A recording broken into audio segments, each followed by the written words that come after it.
Bonjour Monsieur Hassen. Bonjour Pierre Ménez, je suis ravi que vous avez pu penser à moi, c'est très gentil. Merci d'être venu, Merci. sur mon plateau, je vous remercie beaucoup. Merci beaucoup. Donc Monsieur Hassen, on va commencer par bien sûr la triste nouvelle. Donc j'aimerais que vous me parliez un peu des attentats de Bruxelles, qu'est-ce que vous en pensez? Les attentats de Bruxelles et les attentats de Paris, c'est une catastrophe. J'ai déjà dit, c'est une catastrophe, c'est une tragédie. Le monde entier, c'est une tristesse pour le monde entier. Ce qui s'est passé, c'est inacceptable. Alors moi je comprends pas un truc, c'est qu'ils veulent faire une loi sur les gens comme ça on va réfléchir pour pouvoir, si on leur met dans la prison à vie, ou pour leur laisser une dizaine d'années en prison. Non, moi je serais moi, je ne leur fais même pas passer en jugement, je les prends, je les jette en prison, et moi de toute façon ils vont pas me coûter cher, hein, parce que je leur donnerai du pain et de l'eau, et je les remettrai à vie en prison. Ils crèveraient en prison, ils meurent en prison ces gens-là, c'est inacceptable. Ça c'est des gens, j'arrête pas d'entendre parler, ça c'est des gens, ils se sont pas radicalisés dans l'islam. Ils se sont radicalisés dans la débilité. C'est des fous ces gens-là, c'est des moins que rien, c'est des débiles ces gens-là. Ils ont aucune religion, c'est pas possible.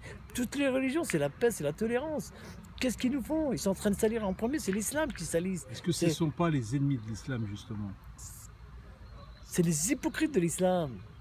Ils ont aucune religion ces gens-là, ils croient en rien, ils croient en eux-mêmes. Ils sont là pour causer du tort à la religion. Ils sont là pour foutre la merde dans le monde entier. Et je l'avais toujours dit ça. Il faut croire les gens un peu quand ils parlent. Mais est-ce qu'il n'y a pas une... Les États-Unis, ils ont foutu la merde en Irak, c'est de là c'est parti.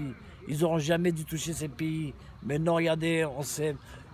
Il y a cinq pays, Monsieur Hassen, qui foutent la merde dans le monde. Il y a 5 pays, voire 6.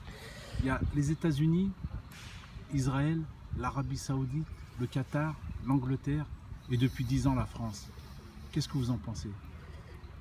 Alors, je sais pas, franchement, moi je sais pas, j'arrive pas à comprendre. Moi je les sanctionne, hein. Faut les sanctionner parce que pendant 20 ans ou voire plus, l'Arabie Saoudite et le Qatar ils étaient en train de financer des terroristes. On leur a rien dit, ils le savaient. Moi ça fait quoi? Ça fait 50 ans que je suis sur Terre. Ça fait 50 ans que j'entends les États-Unis sont dans des problèmes. Ils sont dans des histoires pas possibles, dans des guerres. On leur fait rien. Eux ils ont le droit. Arrêtons la guerre. Arrêtons la guerre. Oui, mais ils font la guerre, c'est pour leurs intérêts. Le pétrole, le gaz. Mais les intérêts du peuple, on oublie ça.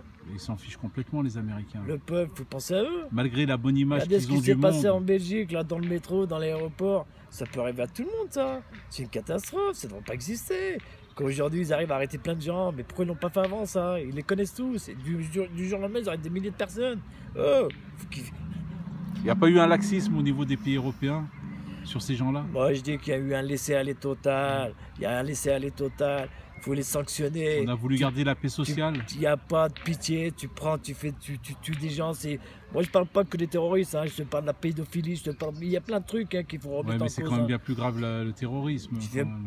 C'est plus grave. Comment c'est plus grave? On est en train de violer un gamin, c'est pas plus grave. Non, c'est grave aussi, mais je veux dire, excusez-moi, monsieur, c'est tuer des gens. Mais je veux dire.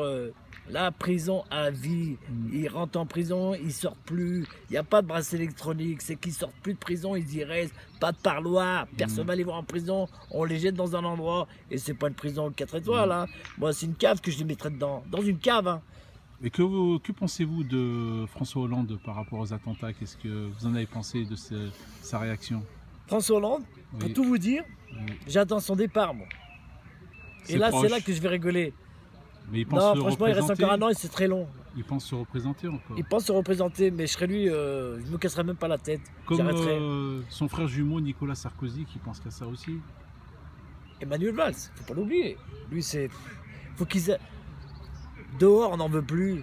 On n'en veut plus de ces gens-là. Mais il a dit dernièrement, il a été interpellé par une femme qui lui a dit: Monsieur Valls, on ne veut pas votre loi. Il lui a dit: bah, vous l'aurez quand même. Qu'est-ce que vous en pensez par rapport à sa réaction? Bah moi je vais vous dire un truc. Moi comme j'ai réfléchi, parce que je réfléchis souvent, avec l'histoire du terrorisme, ils vont faire passer quand même la loi. Alors, arrêtez. De toute façon, ils n'ont pas besoin de nous hein, pour la faire passer la loi. Ils vont faire le 49.3. Hein. On va la faire quand même, hein, pour faciliter les patrons à licencier, à nous faire travailler aller 5 heures par semaine, faire ce qu'ils veulent sur un patron, sur un salarié. Oh, vous vous rendez compte? Maintenant, il veut toucher. D'accord, je veux bien comprendre qu'ils veulent toucher aux salariés. Ok. Mais alors qu'ils touchent leur contrat de travail, eux. Et la première ministre, la ministre, Madame El Khomri, qu'est-ce que vous en pensez de... Elle me fait de la peine. Elle arrête pas de rigoler, elle sourit sans arrêt, elle sourit, mais on dirait que. Mais, C'est pas un masque, c'est pas une façade de sourire comme ça, justement? mais qu'elle arrête, qu'elle devrait aller cueillir des pâquerettes. Elle a pas fait un malaise? Elle rentre dans sa maison, elle s'enferme, mais c'est mieux. Parce qu'elle sourit, elle arrête pas de sourire, alors que le chômage, elle croit qu'elle va baisser quoi? Ah ouais, elle va baisser quoi le chômage? Elle est fière de sa loi qu'elle n'a pas écrite. Moi je dis qu'il y a plus de 10 millions de chômeurs, il y a entre 10 et 12 millions de chômeurs, ça faut bien se graver dans la tête. Avec tous les gens qui rentrent, qui ont les papiers, des étrangers qui arrivent à obtenir des papiers, ça fait du chômage en plus, ça fait des logements en plus. On n'a pas, les Français, il faut aider les Français, il faut que les Français passent avant. Moi j'ai toujours dit qu'il faut qu'un Français passe avant, je vois pas pourquoi qu'on passerait pas avant. Sur un logement, sur le travail, sur les... Le il faut qu'ils nous aident hein, aussi. Hein. Il faut qu'on nous aide. Hein. Mais on ne nous aidera pas, les travailleurs on les aide pas. Ça n'arrête pas d'augmenter. Les impôts. Oh, on a baissé les impôts. Le travailleur, s'il ne paye pas, vous savez très bien qu'il est directement, on vient frapper chez lui. Ah ouais, il est expulsé. Tu payes pas ton loyer, dégage. Pourquoi? Ben vous payez pas le loyer. Et le Roumain, il a le droit? Ben c'est pas pareil. Il n'y a pas que les Roumains, monsieur. Il y a les Bulgares, il y a tous les pays de l'Est. Il y a tous les pays de l'Est. Tous les pays de l'Est, tous les immigrés qui arrivent, qui viennent de je sais pas où. Moi, je peux pas me permettre d'être raciste. Je suis pas raciste. Je peux pas me permettre d'être raciste contre une race parce que je trouve ça stupide. Vous êtes réaliste? Je suis réaliste, je veux dire, moi, le français, il doit passer avant, franchement. Il doit passer sur les soins, sur l'hôpital, sur le travail, sur le logement. On l'aide un peu. Il y a des Français qui n'y arrivent pas. On touche un salaire de 1300, 1400 euros. Aujourd'hui, qu'est-ce que ça nous fait? Ça ne fait rien du tout. On est perdus. On aimerait bien qu'ils nous aident. Et en plus de ça, ils veulent aider les patrons à nous dire, barrez-vous. Ils sont déconnés qu'ils arrêtent un peu. Qu'ils touchent leur contrat de travail. Hein. Ils touchent des gros salaires. C'est eux. Il faut manifester. C'est eux. C'est eux qu'il faut toucher, qui touchent leur salaire. Est-ce que vous ne pensez pas qu'il faudrait que M. Sarkozy et M. BHL passent au tribunal international pour tous les crimes qu'ils ont commis, pour toute la catastrophe? Est-ce que vous ne pensez pas que tous les parents d'enfants ou de personnes qui sont mortes par les attentats devraient porter plainte contre Nicolas Sarkozy et BHL? Franchement, entre nous, je veux dire, j'ai déjà dit, moi, quand j'entends Nicolas Sarkozy dire moi, quand je serai au pouvoir, je ferai ça, mais ça fait quoi? Ça fait 5 ans qu'il est au pouvoir, il a fait Parce quoi? que la plus grande catastrophe, c'est pas d'avoir attaqué la Libye. De toute façon, moi je l'ai déjà dit depuis le début, personne ne voulait croire. Aujourd'hui, ils commencent à en parler, alors que ça fait déjà 5, 6, 7 ans que moi j'en parlais. Je leur dis qu'il ne fallait jamais toucher ces pays, que ce soit la Tunisie, l'Irak, la Libye, la Syrie, l'Égypte. Il ne faut pas toucher. Il fallait laisser les dictateurs. Il faut laisser les dictateurs en arrière. De toute façon, ce n'est pas notre problème. Pourquoi on s'est mêlé de ça? Les problèmes, ils l'ont ramené ici. Avec les dictateurs, je pense que les peuples vivaient mieux quand même. Avec les dictateurs, il y avait les chrétiens, les musulmans, ceux qui croient les pas, juifs aussi. Les juifs, ils vivaient tous ensemble, il n'y a aucun crime, il n'y avait aucun terrorisme, il n'y avait rien. Aujourd'hui, ils ont voulu nettoyer tout ça, regardez ce qui se passe. Mais non. C'est les Américains et ils ont toujours une bonne image, c'est ça qu'on a du mal à comprendre. C'est que c'est des gens qui ont, depuis des années et des années, ont foutu la merde dans le monde. Je suis d'accord avec vous, mais ça fait rigoler parce qu'Obama, la dernière fois, il a critiqué Nicolas Sarkozy. Moi, je n'aime pas Sarkozy, hein. Je ne le porte pas dans mon cœur. Hein. Il a dit que ouais, c'est à cause de lui que la Libye, mais il devrait plutôt regarder sa porte, lui. C'est l'Amérique qui a commencé à escarter l'Irak. Faut qu'il pense à s'occuper de leurs affaires avant. L'Afghanistan, l'Irak, c'est eux qui ont créé les talibans. C'est eux qui ont créé tous ces terroristes, c'est eux qui les ont créés. Nous, on veut vivre en paix. Et les gens, je ne sais pas ce que vous en pensez, M. Hassen, mais les gens ont une bonne image des Américains, alors que s'ils fouinaient, s'ils savaient vraiment ce que c'est l'Amérique, c'est un pays fasciste. C'est eux qui créent la misère dans le monde. Ceux qui créent toutes ces catastrophes et toutes ces guerres, c'est les États-Unis. Ah, parce que je vais vous expliquer un truc. Quand on entend parler de l'Amérique, les États-Unis, on voit quelque chose d'immense. On voit Hollywood, on voit les films, on voit New York. Mais je parle des gens qui réfléchissent, parce qu'il y en a qui réfléchissent. Moi, j'ai discuté avec des gens. Je vois des gens qui réfléchissent, qui savent réfléchir d'eux-mêmes. Dire que les États-Unis, ils sont dans tous les problèmes. Ils y sont de partout. Donc aujourd'hui, on ne voit pas tout ça. Donc c'est un peu contradictoire de critiquer les Russes et de rien dire sur les Américains. Parce qu'en attendant, Poutine a envoyé son armée en Syrie, il a nettoyé Daesh en quelques mois.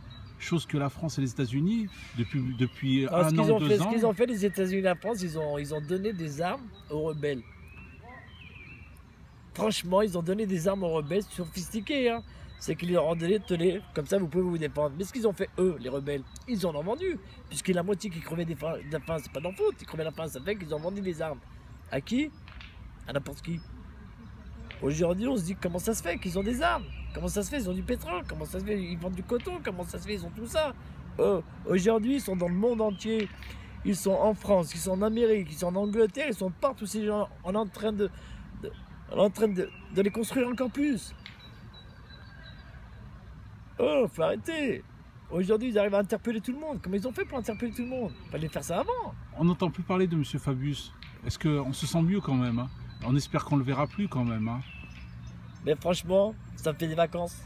Quand je le vois pas, ça me fait des vacances. Bon, il y en a d'autres qu'on n'aimerait plus voir, mais ils s'accrochent tellement à leur poste que... Et entre nous, sans déconner même. De toute façon, je veux dire, même si François Hollande ou Valls ou M. Khomri ou machin, ils y sont plus. Il y aura d'autres qui vont les remplacer, d'autres aboutis. Ils auront le même salaire, ils vont nous sortir des lois pareils. Que ce soit la gauche ou la droite ou les Front National, ce sera les mêmes lois, ce sera pareil.